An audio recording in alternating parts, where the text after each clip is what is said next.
ही माझी पेरूची बाग आहे.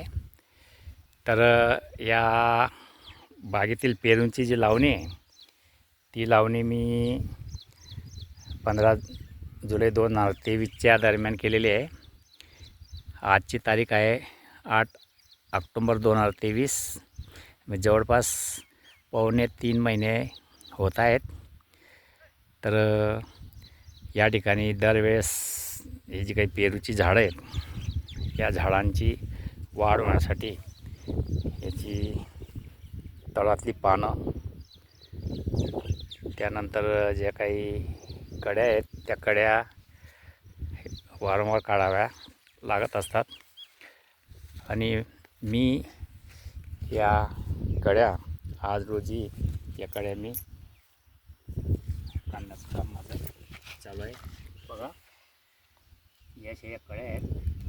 कारण या जर कट केले नाहीत, याची पानं, खालची पानं ही कट केली नाहीत तर झाडाची वाढ ही चांगल्या पद्धतीने होणार नाही. झाडाची वाढ चांगल्या पद्धतीने होण्यासाठी तर या कड्यांचं खुन्नी करावी लागते. हे बघा, काही 1-2 झाडांवरती मिलीबगचा प्रभाव दिसतोय, पण ते तसे 5-6 झाडं आहेत पूर्ण शेतामध्ये. बघा, आत्ताच 3 दिवसापूर्वी मी फवारणी केलेली आहे. या अशा ज्या कड्या आहेत या कड्या अशा पद्धतीने वारंवार मी काढत असतो. प्रत्येक झाडाचं काही ना काही कडे आहेतच. म्हणजे ही खालची पानं आहेत, ही खालची पानं त्याची छाटणी करत असते. या ठिकाणी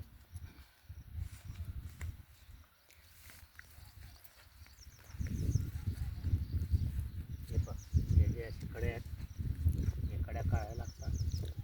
काही खराब झालेली पानं, तो खालची पानं हे वारंवार जोपर्यंत हे 9-10 महिन्याचं झाड होत नाही, त्या झाडाचं 9-10 महिन्याचं वय वाढत नाही, तोपर्यंत हे असं करणं भाग आहे. मग झाडाची पूर्णपणे वाढ होईल, त्यानंतर मग पुढे आपल्याला तो बहार घेता येईल.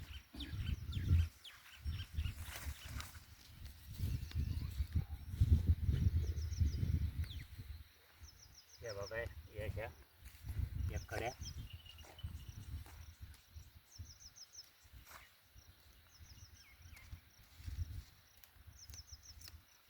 खालची पानं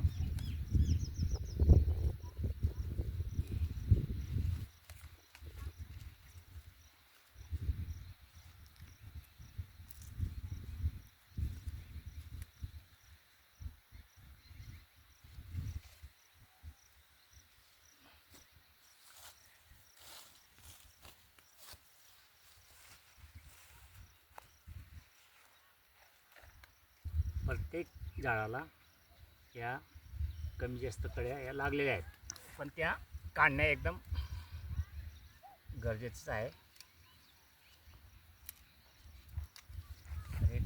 ही पक्व झालेली जी पानं आहेत ही सुद्धा काढणं गरजेचं आहे. प्रत्येक फांद्यात ही फांदी आहे, त्या फांदीचे हे असं पानं खालचे हे काढणं गरजेचं आहे. त्यानंतर हे असे बघा, या लहान लहान कड्या या त्याची खुन्नी अशा पद्धतीने करणं गरजेचं आहे. खालची पानं काढणं गरजेचं आहे, म्हणजे झाडाची एक वाढ चांगल्या पद्धतीने होऊ शकेल. फक्त या एवढ्या 20 गुंठ्याच्या बागेमध्ये फक्त 4-5 झाडं जी अशी होती त्यांना मिलीबग पण त्यांना फवारणी केलेली आहे. तर त्यामुळे फवारणीचा चांगला फायदा दिसून आलेला आहे. या कड्या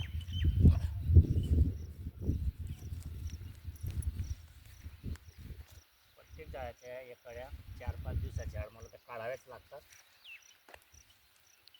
ते मी काढतो या पद्धतीने. प्रत्येक झाडामध्ये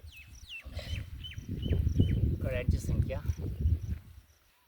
कमी जास्त प्रमाणामध्ये आहेच. आणि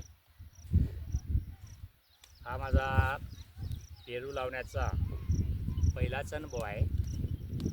कोणताही मला याचा अनुभव नाही, इतर पिकांचा आहे, परंतु पेरू लावणीचा जो अनुभव आहे तो माझा हा पहिलाच अनुभव आहे.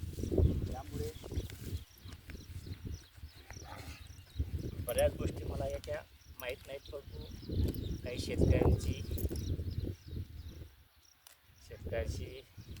कॉन्टॅक्ट करून त्यांना विचारून, जे अनुभवी शेतकरी आहेत की ज्यांनी दरवर्षी पेरू लावतात, बऱ्याच वर्षापासून पेरूची लागवड करतात, अशा शेतकऱ्यांशी मी विचारणा करून त्यांच्याकडनं माहिती घेऊन मी पेरूच्या बागेमध्ये लक्ष ठेवत असतो. आणि दररोज प्रत्येक दिवशी मी पूर्ण बागेमध्ये प्रत्येक झाडं चेक करत असतो. प्रत्येक झाड मी बघत असतो की त्या झाडामध्ये रोग आहे का, पानं पिवळी पडली आहेत का, कळ्या लागलेल्या आहेत का. हे झाड बघा, आता यालाही भरपूर अशा कड्या आलेल्या आहेत. या पण या कड्या या ठिकाणी या काढावे लागतात. म्हणजे 8 ते 9 महिन्यापर्यंत मी हे असंच करत राहील. म्हणजे तेव्हाच झाडाचा जो काही बुंदा आहे, हा बुंदा मजबूत होईल. हा जर मजबूत झाला तर ते झाडाला अनेक फांद्या जरी आल्या, पुढे फांद्यांची संख्या जरी वाढली तरी हे झाड डगमगणार नाही. आणि एक झाडाचं जे वजन आहे, आपलं फांद्यांचं जे वजन आहे, ते झाड पेलू शकेल. हे बघा, हे अशी पानं, खालची पानं काढणं गरजेचं आहे.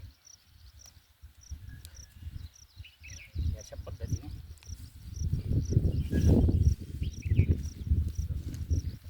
एक झाड आहे, याच्यावर मिलीबग. पण परवाच मी याला फवारणी मारलेली आहे. त्याच्या आधी पण एक फवारणी मारली होती. बराच फरक पडलेला आहे. तर हे फक्त 4-5 अशी झाडं आहेत पूर्ण बागेमध्ये. तर त्यांना उपटून फेकण्याऐवजी तर त्यांना फवारणी मारून या ठिकाणी मी केलं आहे.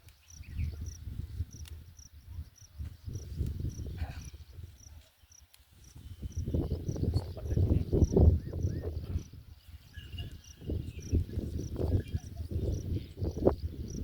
पहिल्या अनुभवातून ही माझी पेरूची बाग साकारत आहे. बघू आता आपल्याला याच्यामध्ये किती यश मिळतं, काय पद्धतीने याच्यात आपल्याला सुधारणा करावी लागते, या पद्धतीने वाटचाल चालू आहे. काही अनुभव शेतकऱ्यांचं मार्गदर्शन घेतं जावं, अशा पद्धतीने हे माझं शेत आहे. पूर्ण याचं जाडीचं कंपाऊंड केलेलं आहे. तर बघू शकता आपण, पूर्ण कंपाऊंड केलेलं आहे. त्याच्यामुळे कोणत्याही गुराढोरांचा त्रास नाही. हे बघा, आमचा तो बैला खिल्लारी बैलाची जोडी आहे आमची. तर ते सगळेच मस्तीखोर आहेत. हे बघा, दोघांच्या दोघं कसे मस्ती करून राहिले बघा. आहेत हे बघा, हे 75,000मध्ये जोडे आणलेले मी मे महिन्यात, मे 2023ला आणलेले. तर जोडी खूप चांगली आहे बैलांची. पण त्यांना काम कमी आहे. माझ्याकडे काम कमी असल्यामुळे चारा ढेप खाद्य त्यांना मी खाऊ घालत असतो, गाईंना पण त्यांना पण. त्यामुळे एकदम ते ताकदवर आहेत. अवतालासुद्धा ते एकदम वेगाने आणि पूर्ण ताकदीनिशी ते अवतोडतात. अवताला पण खूप चांगले आहेत. तर अशा पद्धतीने ही माझी पेरूची बाग आणि या पेरूच्या बागेमध्येच या भुईमुगांच्या शेंगांचं मी टोकन पद्धतीने आंतरपीक घेतलेलं आहे. कारण ठिबकच्या नळ्या टाकून त्याच्यावरतीच टोकन पद्धतीने याची लावणी मी केलेली आहे. अशा पद्धतीने ही बाग या ठिकाणी